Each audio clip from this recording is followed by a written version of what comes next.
जय हिंद दोस्तों, आप सभी का स्वागत है जय हो स्टडी वनडे एग्ज़ाम्स के इस प्लेटफॉर्म पे। और मैंने आपसे जैसा बताया था कि रिवर की सीरीज़ ख़त्म होने के बाद हम लोग माउंटेन की रेंजेस के बारे में जानेंगे। तो थोड़ा सा बदलाव लाते हुए, एक नए तरीके का चेंज लाते हुए ज्योग्राफी में आज आपके लिए पोर्ट और या बंदरगाह के बारे में एक वीडियो हम लेकर आए हैं, ठीक है। और जो नेक्स्ट वीडियो होगा उसमें हम माउंटेन रेंज के बारे में देखेंगे। तो आज हम लोग इस पे देख लेते हैं पोर्ट और बंदरगाह पे। हर बार कभी न कभी डायरेक्ट इनडायरेक्ट तरीके से एक या दो क्वेश्चन या किसी क्वेश्चन में आपको मैच द कॉलम में या मल्टीपल स्टेटमेंट में एक से अधिक स्टेटमेंट देकर या मैच द कॉलम में आपको ये बंदरगाह या पोर्ट के बारे में डायरेक्ट इनडायरेक्ट तरीके से नॉलेज यूज़ हो जाता है। तो काफ़ी इंपॉर्टेंट टॉपिक है ये, ज्योग्राफी की एक सीरीज़ आप इसको मान सकते हैं। मिसलेनियस में रखना चाहे तो आप मिसलेनियस में भी रख सकते हैं, विविध प्रकार के टॉपिक में भी रख सकते हैं। तो चलिए शुरू करते हैं अपना ये वाला टॉपिक। तो देखिए, हम स्टार्ट कहाँ से करेंगे? स्टार्ट हम करेंगे यहाँ अपने कोलकाता के पोर्ट के पास से, ठीक है। देखिए, हमें पता है कि जो कलकत्ता है वो कलकत्ता हुगली की नदी के किनारे है। तो कोलकाता पोर्ट जो है वो हुगली के किनारे, नदी के किनारे एक रिवराइन पोर्ट है। एक नदी के किनारे जो पोर्ट होता है, बंदरगाह होता है, उसे हम रिवराइन पोर्ट कहते हैं, मतलब नदी के किनारे बंदरगाह है। लेकिन अब बड़े बड़े जो जहाज़ और कंटेनर जा रहे हैं वो सिर्फ नदी के किनारे माल पहुंचाने से तो पूरे उतर नहीं पाएंगे वहाँ पे उस शहर में। तो थोड़ा सा हम कलकत्ता के आगे जब बढ़ते हैं, और ये आप जो देख रहे हैं ये बंगाल की खाड़ी है। तो बंगाल की खाड़ी में ये जो हुगली नदी आके मिलती है, यहीं पे बगल में एक और नदी आके मिलती है, ये है आपकी हल्दिया नदी, ठीक है। तो आपकी एक तरफ से आ गई हल्दिया और दूसरी तरफ से आ गई हुगली। तो ये दोनों जहाँ पे नदियों का संगम होता है वहाँ पर आपकी कौन सी पोर्ट है? बंदरगाह है, हल्दिया पोर्ट। नदी आ रही है हुगली के साथ में हल्दिया, तो उसके नाम पे रख दिया हल्दिया पोर्ट, ठीक है। अब देखिए, ये हुगली नदी हमें पता है, मैंने आपको पिछली बार गंगा जी के बारे में, जब गंगा जी और उनकी सहायक नदियों के बारे में एक वीडियो बताया था, तो उसमें भी आपको बताया था कि ये जो हुगली नदी है, ये होता क्या है कि गंगा जी अपने पश्चिम बंगाल में जब पहुँच जाती हैं, वेस्ट बंगाल में, तो वहाँ से फरक्का बैराज से दो हिस्से में ऐसे टूटती हैं। तो दूसरे हिस्से में टूटती है, तो एक हिस्सा तो आपका पद्मा बन के एंट्री करती हैं गंगा जी, कहाँ पे प्रवेश करती हैं? बांग्लादेश में। और दूसरी तरफ आप देखेंगे तो ये हुगली बन के आपकी कहाँ आ रही हैं? नीचे कलकत्ता के पास से आ रही हैं। तो फरक्का बैराज से दो हिस्से में ऐसे गंगा जी टूट गई। तो यही हिस्सा ये हुगली का कलकत्ता के बगल से होते हुए आता है और यहाँ पे समुद्र के पास, बंगाल की खाड़ी के पास हल्दिया के साथ मिलके हल्दिया पोर्ट बनाता है, हल्दिया बंदरगाह बनाता है। तो आप पश्चिम बंगाल से अब आगे शुरू करते हैं। अब हम पश्चिम बंगाल से जब आगे बढ़ते हैं तो कौन सा पहला राज्य मिलेगा? उड़ीसा मिलेगा। इसके बगल में उड़ीसा में मैंने आपको पहले भी बताया हुआ है, जो हमने महानदी की एक वीडियो में देखा था कि महानदी जब उड़ीसा में बंगाल के खाड़ी के पास एकदम पहुंच जाती हैं तो वहाँ पे वो अपनी एक डेल्टा बनाती हैं। आपको पता है कि ये अपने साथ मिट्टी वगैरह और ये सब लाके वो इकट्ठा कर देते हैं, डिपॉजिट कर देते हैं समुद्र के पास में। अच्छा, ये नदी जहाँ पर आके मिलती है बंगाल की खाड़ी या समुद्र में जहाँ भी आके मिलती है, वो उसका नदी का मुंह कहलाता है ना, माउथ ऑफ द रिवर। तो ये आपका जहाँ पे महानदी बंगाल की खाड़ी के पास आके मिलती है, वहीं पर ये पैरादीप पोर्ट है। तो पैरादीप बंदरगाह आपको कभी पूछ देगा कि कौन सा बंदरगाह किस राज्य में है, तो पैरादीप बंदरगाह कहाँ पर है? पैरादीप पोर्ट किधर है? पैरादीप पोर्ट आपका उड़ीसा में है, ठीक है। तो ये तो आसानी से आप कर लेंगे। अगर टफ क्वेश्चन पूछेगा कि पैरादीप बंदरगाह जो है, क्या वो भारत की सबसे गहरी, डीपेस्ट सी पोर्ट है, सबसे गहरी बंदरगाह है? तो ये नहीं है, सबसे गहरी बंदरगाह नहीं है पैरादीप, हमें लगता है, बट पैरादीप सबसे गहरी बंदरगाह नहीं है। और एक और क्वेश्चन आपसे पूछ लिया, कौन सी नदी के बगल में है पैरादीप बंदरगाह? महानदी और दो तीन नदी, ब्रह्माणी नदी, बैतरनी नदी, इनके बारे में भी आपको दे दिया। तो आंसर क्या हो जाएगा? महानदी। एक बार हमने पिछले वीडियो में ये भी देखा था कि इसके ऊपर दो और नदियां आती हैं ऐसे, ब्रह्माणी नदी और बैतरनी नदी। तो ब्रह्माणी और बैतरनी जहाँ आके मिलती हैं, मतलब एक आपका राष्ट्रीय उद्यान था जिसके दोनों तरफ ये बाउंड्री बनाती हैं दोनों नदियाँ, बैतरनी नदी और ब्रह्माणी नदी। और ये दो नदियाँ जिस राष्ट्रीय उद्यान के अगल बगल आपका बाउंड्री बनाती हैं, वो कौन सा राष्ट्रीय उद्यान था? भीतरकनिका राष्ट्रीय उद्यान, भीतरकनिका नेशनल पार्क, जो उड़ीसा में ही था। और बैतरनी नदी और ब्रह्माणी नदी ये दोनों आके उसके पास बाउंड्री बनाती हैं। अब महानदी हमने क्रॉस कर लिया, पैरादीप पोर्ट से हम आगे बढ़ते हैं। चलिए आगे बढ़ते हैं। जब आप आगे बढ़ना शुरू करेंगे तो अब आप पहुंचते हैं आंध्र प्रदेश में, ठीक है। आंध्र प्रदेश में आप देखिए कि यहाँ पर भी एक आपका पोर्ट है। इस पोर्ट का क्या नाम है बंदरगाह का? इसका नाम है विशाखापट्टनम बंदरगाह। तो मैंने जो आपसे पूछा था कि क्या पारादीप सबसे गहरी बंदरगाह है, तो इसका आंसर है नहीं। सबसे गहरी बंदरगाह, डीपेस्ट सी पोर्ट आपकी इंडिया में कौन सी है? विशाखापट्टनम है। और विशाखापट्टनम अभी हाल ही में अनाउंस हुआ है कि आंध्र प्रदेश अपना नया राजधानी विशाखापट्टनम को ही बनाया है। तो आंध्र प्रदेश ने इसके पहले अमरावती की बात की थी। जब आंध्र प्रदेश और तेलंगाना अलग हुए, 29वां राज्य बना अपना तेलंगाना, तो ये कहा गया कि संयुक्त रूप से हैदराबाद को 10 साल के लिए दोनों का संयुक्त कैपिटल बना दिया जाए। एक समय दे दिया जाए आंध्र प्रदेश को कि तब तक आप जाइए और अपनी नई राजधानी का चुनाव करिए। तो उन्होंने बोला अमराबाद को हमें बनाना है, लेकिन बाद में उन्होंने अमरावती को बनाना है। अमराबाद नहीं, अमराबाद क्या है? अमराबाद बाघ अभयारण्य है, टाइगर रिजर्व है, जो तेलंगाना में पड़ता है। ठीक है, और ये किसका हिस्सा है? किसका हिस्सा है ये? जो आपका आंध्र प्रदेश में किसके ऊपर, गोदावरी या कृष्णा के ऊपर एक बाघ अभयारण्य पड़ता है, नेशनल पार्क बनता है, राष्ट्रीय उद्यान, उसी का हिस्सा टूट के जो तेलंगाना में गया वो अमराबाद है। कौन से हिस्से का टूट के गया है? कमेंट सेक्शन में बताइएगा। तो अमरावती को नई राजधानी के लिए आंध्र प्रदेश ने चुना, लेकिन अमरावती को अब वो फाइनल नहीं मान रहे हैं अपना कैपिटल, और उन्होंने बोला कि हमारी राजधानी विशाखापट्टनम ही होगी। विशाखापट्टनम बहुत अच्छा डेवलप सिटी भी है और बंदरगाह भी है। अब यहाँ पर क्या होता है कि आपका ये बगल में आप देखेंगे मैप में, तो माफ़ करिएगा, हाँ, तो बगल में आप देखेंगे मैप में, तो यहाँ पे उड़ीसा आपका छत्तीसगढ़ है। तो छत्तीसगढ़ में आप देखेंगे बैलाडीला माइन है। ठीक है, बैलाडीला छत्तीसगढ़ में माइन है। क्या ये सबसे बड़ा मैकेनाइज्ड, मतलब मशीनों के द्वारा माइनिंग करने वाला सबसे बड़ा माइन है क्या ये बैलाडीला माइन? एक बार इसको भी कमेंट सेक्शन में देखिएगा सर्च करके। लार्जेस्ट मैकेनाइज्ड, सबसे बड़ा मशीन द्वारा जो माइनिंग की जाती है लोहे या किसी भी क्षेत्र में, तो उस सबसे बड़ी माइन क्या है? बैलाडीला है क्या छत्तीसगढ़ वाली? एक बार देखिएगा ज़रूर, और अगर आपको पता चले कमेंट सेक्शन में इसका जवाब दीजिएगा। तो बैलाडीला माइन लोहे की बहुत ही बेहतरीन क्वालिटी, हेमेटाइट है, मैग्नेटाइट, हेमेटाइट और है। आपको पता है कि मैग्नेटाइट, हेमेटाइट ये सब आपके लौह अयस्क बोलते हैं। एक बार आप देख लीजिएगा और को। तो यहाँ से आपका ये जो कच्चा आयरन है ना, आयरन ओर, ये आपका सप्लाई किया जाता है यहाँ जापान। ये देखिए मैंने डॉट डॉट डॉट बनाया हुआ है, यहाँ इसी विशाखापट्टनम पोर्ट से होते हुए इसे जापान भेज दिया जाता है। ठीक है, अब आप जैसे ही विशाखापट्टनम से आगे बढ़ते हैं तो आप यहाँ देखिए ये चेन्नई है। चेन्नई में ही आपका लगभग उत्तर पूरब के पास में आप यहाँ देखिए, तो उत्तर पूरब के पास में ही चेन्नई का एक छोर ये इन्नोर पोर्ट बनाया गया, जिसको कामरजार बंदरगाह भी कहते हैं। तो चेन्नई पे बहुत ज़्यादा प्रेशर था, बहुत ज़्यादा लोड था, आपका बड़े बड़े कंटेनर और शिप्स इसका, तो इसको कार्गो, जो ये आपका मालवाहक जहाज़ होता है ना, मालवाहक, इसे कार्गो बोलते हैं। तो इसी कार्गो को, मालवाहक जहाज़ों को सही तरीके से हैंडल करने के लिए हमने एक और पोर्ट बना दिया चेन्नई में ही थोड़ी दूर पे। ठीक है, उसका नाम क्या रखा है? इन्नोर पोर्ट या फिर कामरजार बंदरगाह, कामरजार बंदरगाह या इन्नोर बंदरगाह। और ये चेन्नई एयरपोर्ट, तो चेन्नई पोर्ट जो है, चेन्नई बंदरगाह पहले से है आपका। ये हम मेजर पोर्ट पढ़ रहे हैं, आपके पास अपने हमारे देश में 13 मेजर पोर्ट है। ठीक है, माइनर पोर्ट, छोटे छोटे पोर्ट बहुत सारे हैं, लेकिन जो मेजर पोर्ट क्लासिफाई किया गया है, मेजर पोर्ट बताया गया है, वो 13 ही हैं। 13वां कौन सा लेटेस्ट बना है मैं आपको बताऊंगा आगे। अब आप चेन्नई से आगे बढ़ते हैं। देखिए चेन्नई से अब जैसे ही आगे बढ़ते हैं, हमने पिछला वाला वीडियो जो एक देखा हुआ था नदियों का, साउथ की नदियों को जो हमने देखा था पहाड़ों के साथ में, तो मैंने आपको बताया था कि यहाँ पर आप देखेंगे ये आपका ये पंबन वाला आइलैंड है, जहाँ पे हमारे रामेश्वरम है। ठीक है, रामेश्वरम जी हैं यहाँ पे, हमारे भगवान शिव का है, राम के ईश रामेश्वरम। कौन सी संधि है? चलिए इसे बाद में फिर कभी देख लेंगे। तो रामेश्वरम जो है, यहाँ पे राम जी के जो ईश हैं, शिव जी, उनका यहाँ पे देखने को मिलता है। ये ज्योतिर्लिंग है, 12 ज्योतिर्लिंग में से एक है। ठीक है, 12 ज्योतिर्लिंग में से एक है। तो ये है पंबन आइलैंड, और इसी पंबन द्वीप को जोड़ने वाला यहाँ पे पंबन ब्रिज है। नया पंबन ब्रिज बन रहा है। मैंने आपको बताया था कि यहाँ जो नया पंबन पुल बन रहा है वो अपने देश का पहला वर्टिकल लिफ्ट रेलवे ब्रिज है, या कोई भी पहला वर्टिकल लिफ्ट ब्रिज है। मतलब क्या है, सिंपल सा है।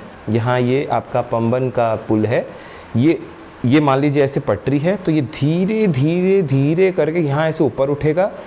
ठीक है, इसे ऐसे खुलना नहीं है, बस इसे ऊपर उठ जाना है। नीचे से आपकी जहाज़ पार हो जाएगी, फिर वो धीरे धीरे आके उसी पटरी पे दोबारा से यहाँ रख दिया जाएगा। ठीक है, ये वर्टिकल लिफ्ट का एग्जाम्पल हो गया। तो ये वर्टिकल लिफ्ट का एग्जाम्पल हो गया और ये पहला ऐसा पुल है। तो बस लगभग काम कंप्लीट हो गया है। अभी हाल ही में लोकसभा में जब मंत्री साहब से पूछा गया था कितना काम बचा है, तो 80-85% काम उन्होंने कहा हो गया है। तो आप उम्मीद कर सकते हैं कि आने वाले अगले साल में ही या 2024 के लास्ट तक आपको इसका न्यूज़ मिल जाएगा। तो यहाँ पर अक्सर पूछा जाता है कि जो ये पंबन वाला द्वीप है ना, ये आप जो देख रहे हैं, ये अपनी खाड़ी, बंगाल की खाड़ी वाला हिस्सा है यहाँ पे, ठीक है, ये जो अपनी चैनल है, तो यहाँ पर आप देख रहे हैं कौन सी नदी आके यहाँ पे बहती है। तो अक्सर हमें कन्फ्यूजन होता है कि कावेरी नदी हो सकती है, लेकिन कावेरी इसका एग्जाम्पल आंसर नहीं है।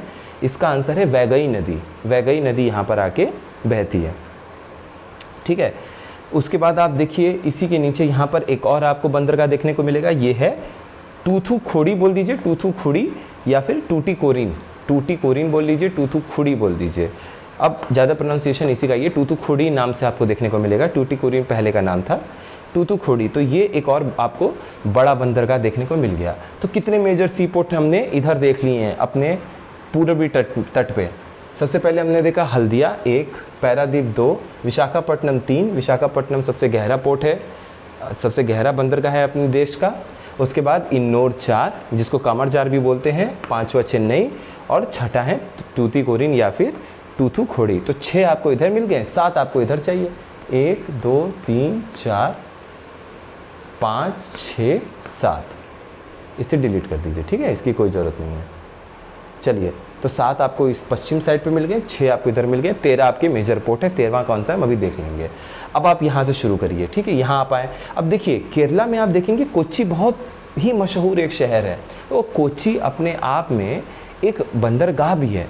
तो ये बंदरगाह आप देखेंगे ये कहाँ पर स्थित है, तो एक बहुत लंबी झील है, वेम्बनाड झील बोलते हैं, वेम्बनाड लेक बोलते हैं केरला में, जो कि अपने देश का सबसे लंबा झील है। और आप इसकी लंबाई नहीं विश्वास मानेंगे, ये लगभग 100 किलोमीटर है। प्रिसाइज अगर बोला जाए तो 96 किलोमीटर के आसपास है, लेकिन ये 100 किलोमीटर की लंबाई है इसकी।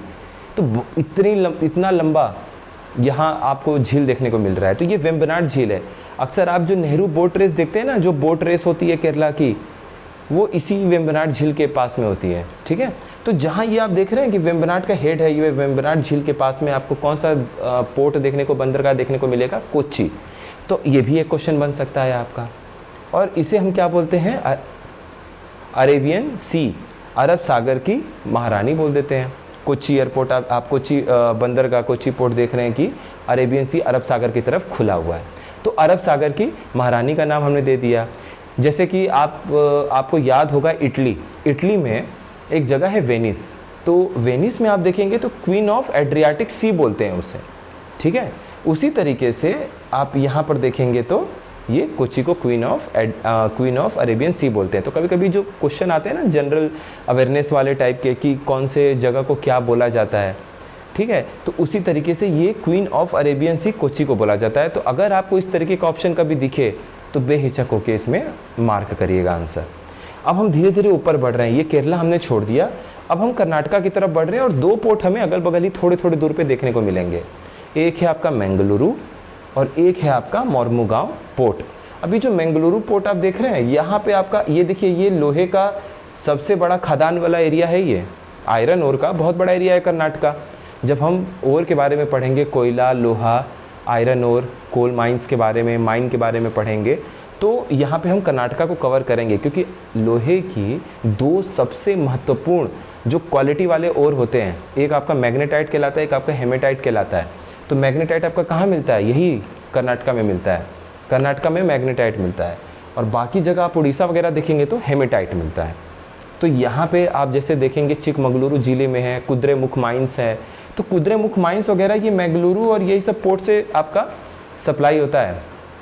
अच्छे क्वालिटी के आयरन हो रही है। तो देखिए अच्छे क्वालिटी का आयरन और तो हम लोग एक्सपोर्ट ही कर दे रहे हैं, अपने देश में भी इस्तेमाल हो रहा है, लेकिन एक्सपोर्ट भी तो हो रहा है, निर्यात भी हो रहा है। अब तो ये 2 पोर्ट हमारे लिए इंपॉर्टेंट है, मैंगलुरु पोर्ट आपका कर्नाटका में और ये मोर्मुगांव पोर्ट आपका गोवा में।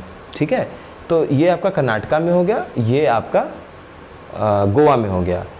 ठीक है, तो ये आपके 2 पोर्ट बंदरगाह हो गए। अब हम गोवा को छोड़ के, कर्नाटका और महाराष्ट्र के बीच में गोवा था, अब हम जब इसको छोड़ते हुए ऊपर बढ़ रहे हैं महाराष्ट्र में, तो देखिए 3 महत्वपूर्ण आपको बंदरगाह देखने को मिल रहे हैं। तो सबसे पहले ये जवाहरलाल नेहरू जी के नाम पे ये बंदरगाह है। इसका पूरा नाम आप देखेंगे तो JNPT मिलेगा आपको, Jawaharlal Nehru port trust, JNPT के नाम से ये आपको जवाहरलाल नेहरू बंदरगाह देखने को मिलेंगे, JNPT, Jawaharlal Nehru port trust. ठीक है, उसके ऊपर जब आप बढ़ेंगे तो मुंबई बंदरगाह देखने को मिलेगा।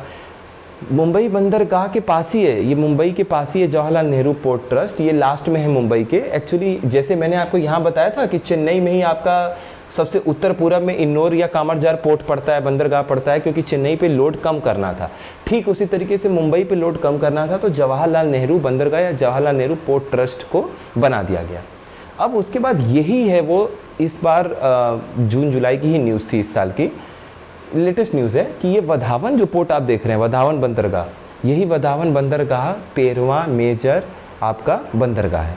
ठीक है, तो 13 सबसे बड़े बड़े जो हैं वो 13 प्रमुख आपके बंदरगाह हैं।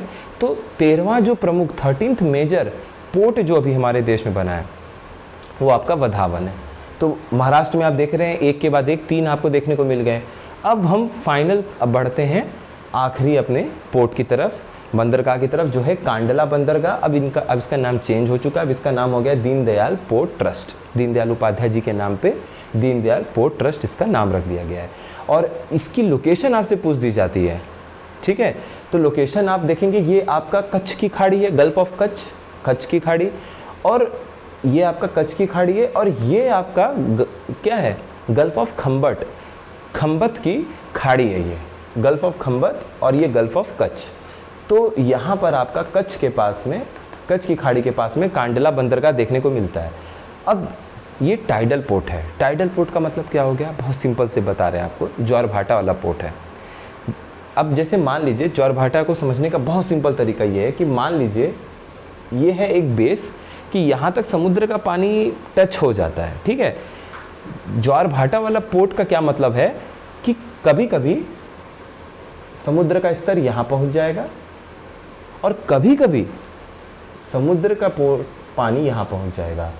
तो ये क्या है, ये हाई टाइड है। जब ज्वारभाटा आ रहा है तो पानी इतना पहुँच जा रहा है। ये मान लीजिए पानी का, समुद्र का स्तर इतना रह रहा है, लेकिन जब ज्वारभाटा आ रहा है, हाई टाइड आ रहा है, तो पानी यहाँ पहुँच रहा है। और जब ज्वारभाटा नहीं आ रहा है तो पानी नीचे पहुँच जा रहा है, लो टाइड। यानी ये क्या है, ये लो टाइड है, लो टाइड, और ये क्या है, हाई टाइड। जब ज्वारभाटा अपने उफान पर है तो समुद्र का पानी यहाँ पहुँच रहा है। तो ज़रा सोचिए कि जब आपको यहाँ पहुँचना होगा तो आप क्या करेंगे, आप क्या करेंगे, बड़े आराम से जब आपका ज्वारभाटा ऊपर की तरफ रहेगा तभी आप किनारे तक पहुँच पाएंगे, वरना आपका समुद्र का पानी तो नीचे है और आपका तट यहाँ है, तट से आप दूर हैं। तो जब ज्वारभाटा आया तो आप जहाज़ लेके यहाँ पहुँच गए, अपनी जहाज़ खड़ा कर दिए, माल उतर गया, लोड हो गया। और जब ज्वारभाटा आपका धीरे धीरे कम होने लगा, तो जब लो टाइड होने लगा, तब आप साथ में निकल लिए कि भाई चलो अब माल लोड हो गया, वो वापस चलते हैं। इस तरीके से जहाज़ यहाँ पर आती जाती हैं। ठीक है, नहीं तो क्या होगा कि यहाँ पर अगर हाई टाइड ख़त्म होगा, ज्वारभाटा पानी ख़त्म हो जाएगा, आपकी जहाज़ यहाँ पड़ी हुई है तो पानी तो चला गया, पानी का लेवल कम हो गया, आपकी समुद्र में वहाँ पे जहाज़ फंस जाएगी। तो जब कम होने लगेगा तो निकल लो साथ में, तो आराम से यहाँ पहुँच जाओ, और जब नहीं है तो ऊपर आ जाओ। जब है ज्वारभाटा ज़्यादा है तो ऊपर पहुँच जाइए समुद्र तट के किनारे, और जब ज्वारभाटा पानी कम होने लगेगा धीरे धीरे साथ में निकल जाइए। ठीक है, तो ये आपके टोटल 13 प्रमुख बंदरगाह हैं, 13 मेजर पोर्ट्स हैं। इनको अच्छे से देख लीजिएगा। इसकी पिक आपको नीचे डिस्क्रिप्शन में दिए गए ग्रुप के लिंक पे मिल जाएगा। ठीक है, आप ग्रुप ज्वाइन कर लीजिएगा टेलीग्राम पे, वहाँ पर आपको इन सभी लेक्चर्स के जो ज्योग्राफी के पिक हैं, जितने भी इमेजेस हैं, वो आपको मिल जाएगा। तो ये हमारा आज का टॉपिक यहीं पे कंप्लीट करते हैं। नेक्स्ट टॉपिक में ज्योग्राफी में हम इसी भारत के इस हिस्से के पहाड़ों को और कुछ वो ले लेंगे, बाघ अभयारण्य ले लेंगे, साथ में उनको कवर कर लेंगे। ठीक है, जितना हो पाएगा तो हम साथ में कवर कर लेंगे। जब इतना कवर कर लेंगे तो कुछ और 2-3 टॉपिक, कुछ और वीडियोस रहेंगे, तो उसमें धीरे धीरे करके ये भी हिमालय आपका बचा हुआ है, हिमालय माउंटेन रेंजेस है, वो सब भी धीरे धीरे कवर कर लेंगे। इंडियन ज्योग्राफी जब एक बार कंप्लीट हो जाएगा तब फिर हम लोग वर्ल्ड की तरफ चलेंगे। तो ज्योग्राफी जब कंप्लीट हो जाएगा उसके बाद फिर इम्पॉर्टेंट हिस्ट्री के टॉपिक्स और यूपी जीके और करंट अफेयर मैप के साथ में, ये दोनों हम आगे पीछे साथ में कवर करेंगे। तो एग्ज़ाम के पहले मेरी पूरी कोशिश रहेगी कि ज्योग्राफी हो गया, यूपी जीके और करंट अफेयर हो गया, और आपका हिस्ट्री हो गया। हिस्ट्री में एंशिएंट, मिडियल, मॉडर्न में जो इंपॉर्टेंट टॉपिक हैं, पूरी हिस्ट्री तो इतना जल्दी कराना संभव भी नहीं है, और आपका कॉन्सेप्ट